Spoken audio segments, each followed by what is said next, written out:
محترم بزرگوں، نوجوانوں، آپ حضرات کے سامنے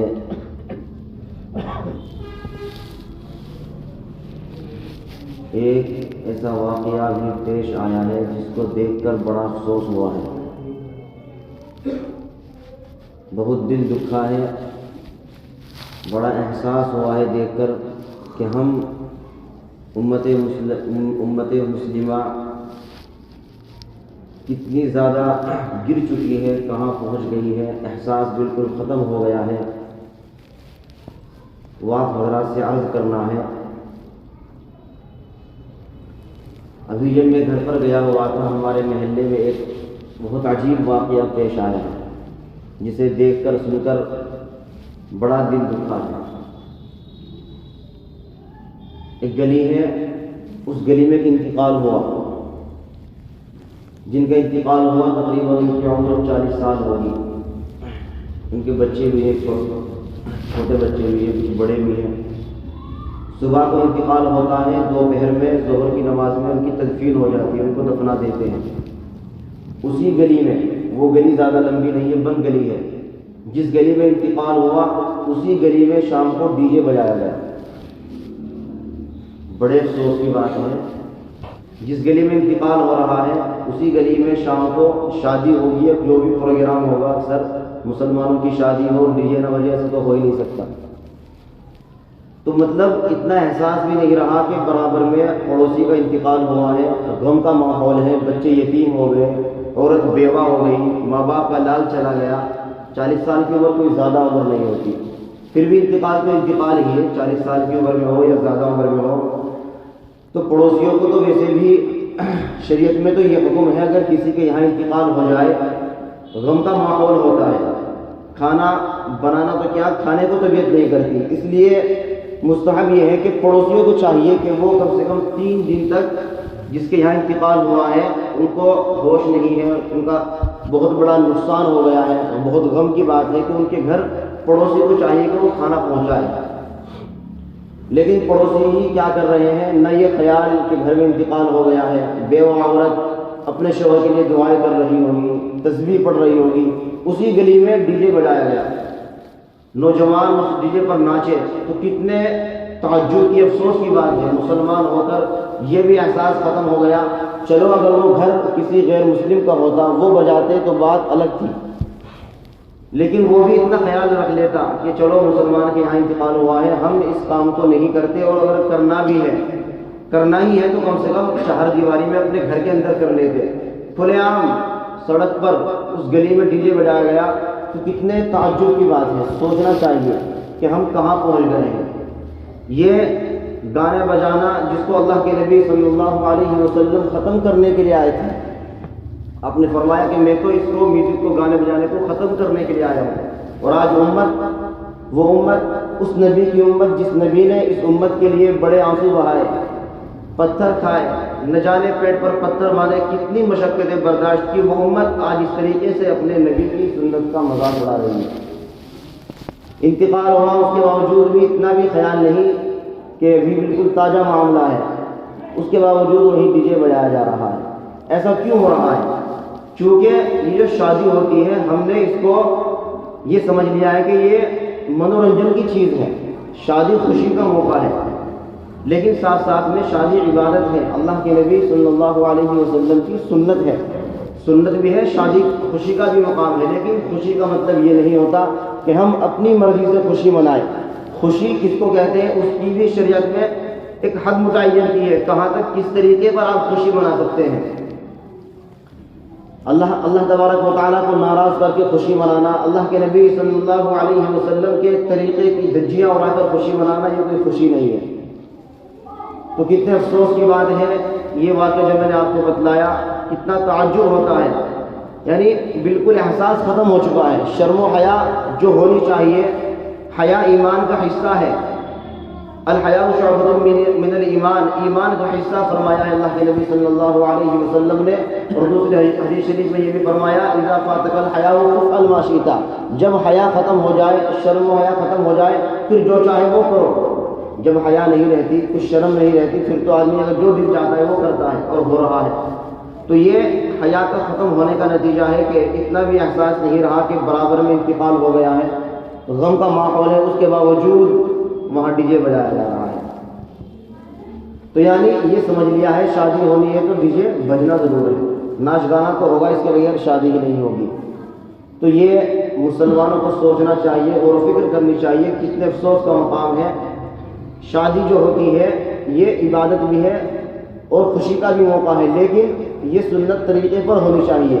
چونکہ ہم سنتوں سے دور ہوتے جا رہے ہیں، اس لیے اس کو ہم نے لازم سمجھا ہوا ہے۔ بہت ساری رسومات ایسی ہم نے بنا لی ہیں کہ ہم ان میں گھر چکے ہیں، مجبور ہو چکے ہیں گھر والے بھی کہ نہیں یہ تو کرنا ہی پڑے گا، اولاد نہیں مانے گی، ماں باپ نہیں مانیں گے۔ میرے ایک دوست ہیں حافظ صاحب، قاری صاحب ہیں، امامت بھی کرتے ہیں، ان کے گھر میں شادی عید کے بعد شادی ہونے والی ہے، تو انہوں نے مجھ سے بتلایا کہ میرے بھائی کو میں نے پتہ نہیں کس طریقے سے بنایا ہے، 2-3 بھائی ہیں، وہ ماننے کے لیے تیار نہیں تھے، کہہ رہے کہ لڑکی بھی لائیں گے ڈانس کرانے کے لیے۔ بہت اس سے سمجھایا کہ میں امامت کراتا ہوں، لوگ کیا کہیں گے، حافظ صاحب ہوں، قاری صاحب ہوں، کچھ تو سوچنا چاہیے، یعنی خود ہی رکنا چاہیے ان چیزوں سے کہ بھائی میرا بھائی حافظ صاحب بھی ہے، اور دوسری بات یہ چیزیں غلط ہے، لیکن ان کو سمجھانا پڑ رہا ہے، ہاتھ جوڑنے پڑ رہے ہیں گھر والوں کو، تب جا کر مشکل سے نوجوان مان رہے ہیں۔ تو ہمیں سوچنا چاہیے کہ ہم کہاں جا رہے ہیں، پھر عذاب نہ آئے، زلزلے نہ آئے تو پھر کیا ہوگا جب اس طریقے سے دھجیاں اڑائی جائے گی، اللہ کے نبی صلی اللہ علیہ وسلم کی سنتوں کا اس طریقے سے مذاق اڑایا جائے گا، پھر یہ سب کچھ ہوگا۔ اور یہاں نہ ہو، دنیا دارالامتحان ہے، دار الجزا نہیں ہے، دار الجزا آخرت کا دن اللہ تبارک و تعالیٰ نے حساب و کتاب کا بنایا ہے، وہاں سارا حساب ہو جائے گا۔ یہ جو نعمتیں اللہ تعالیٰ نے ہم کو دی ہیں، ثم لتسألن یومئذ عن النعیم، اس دن ایک ایک نعمت اللہ تبارک و تعالیٰ پوچھے گا، یہ جوانی دی تھی، یہ تمہیں آنکھ دی تھی، اس لیے نہیں دی تھی کہ تم ان کا ناجائز استعمال کرو، یہ کان اللہ تبارک و تعالیٰ نے اس لیے نہیں دیے تھے کہ تم ان سے گانے سنو، میوزک سنو، پوری رات اپنی اسی طریقے سے گزار دو، بلکہ یہ قرآن کی تلاوت سننے کے لیے دیے تھے، یہ اچھی چیزیں نعتیں سننے کے لیے دیے تھے، اللہ کی تعریف سننے کے لیے کان دیے تھے، تو وہاں جواب دینا پڑے گا۔ اور کبھی کبھی اللہ تعالیٰ دنیا میں بھی دکھلا دیتے ہیں۔ تو میں یہ عرض کر رہا تھا، شادی مجھے یہاں 1 سال سے زیادہ ہو گیا، اللہ کے نبی صلی اللہ علیہ وسلم نے فرمایا جب نکاح کرو تو اس کا اعلان کرو، اور نکاح مسجد میں ہونا چاہیے، یہ حکم واجب نہیں ہے، مستحب ہے، مسجد کے علاوہ بھی اگر نکاح کریں گے نکاح ہو جائے گا، لیکن یہ اللہ کے نبی صلی اللہ علیہ وسلم کا حکم ہے کہ مسجد میں نکاح ہونا چاہیے، مستحب ہے۔ 1 سال سے زیادہ ہو گیا، آج تک کوئی نکاح مسجد میں نہیں ہوا، سب جانتے ہیں، ایسا نہیں کوئی نہیں جانتا، کوئی یہ کہنے لگے کہ آج ہی پتہ چلا ہے، سب جانتے ہیں، جو بڑی عمر کے حضرات بیٹھے ہیں ان کا خود مسجد میں نکاح ہوا ہوگا۔ آج کل بالکل یہ ماحول ختم ہو چکا ہے۔ اگر اس سنت کو رواج دیا جائے، اس مستحب پر عمل کیا جائے، تو بہت ساری ناجائز چیزیں جو نکاح کے موقع پر منڈپ میں یا گھروں پہ ہوتی ہیں ان سے بچ جائے گا آدمی، مسجد میں آئے گا تو نماز بھی پڑھے گا۔ دیکھنے میں یہ آتا ہے جب شادی ہوتی ہے، دولہا دلہن اس کے گھر والے اکثر نماز چھوڑ دیتے ہیں، حالانکہ نماز شادی کے لیے نماز چھوڑنے کی اجازت نہیں ہے، نماز تو جنگ میں بھی چھوڑنے کی اجازت نہیں ہے، نماز تو ایسی چیز ہے، لیکن شادی کا موقع ہوا، دولہے کی بھی نماز ختم، دلہن کی بھی نماز ختم، گھر والوں کی بھی نماز ختم، جی شادی ہے۔ تو یہ نکاح کا جو حکم مسجد میں دیا گیا ہے، اس میں ایک حکمت یہ ہے، جب نکاح مسجد میں ہوگا، ظہر کے بعد اکثر نکاح ہوتا ہے، تو ماں باپ وہ لڑکے کے گھر والے بھی نماز پڑھیں گے، دولہا بھی نماز پڑھے گا، جو گواہ وکیل ہوں گے، جو نکاح میں شریک ہوں گے، وہ بھی ان کو بھی نماز پڑھنے کی توفیق مل جائے گی۔ تو ان چیزوں کو رواج دینا چاہیے، نکاح مسجد میں کرانے کا اہتمام کرنا چاہیے۔ اور اگر یہ چیزیں کب ہوتی ہیں، یہ والدین کی ذمہ داری کہ جب وہ اپنی بیٹی کا رشتہ کرے تو لڑکے والوں سے کہیں کہ نکاح مسجد میں ہوگا، اگر وہ منع کریں مسجد میں نہیں ہوگا تو ایسی جگہ رشتہ ہی مت کرو۔ جو اللہ کے نبی صلی اللہ علیہ وسلم کی سنت پر عمل کرنے کے لیے تیار نہیں ہے، وہ کیا آپ کی بیٹی کو خوش رکھے گا، وہ کیا آپ کی بیٹی کے حقوق ادا کرے گا، نہیں کر سکتا۔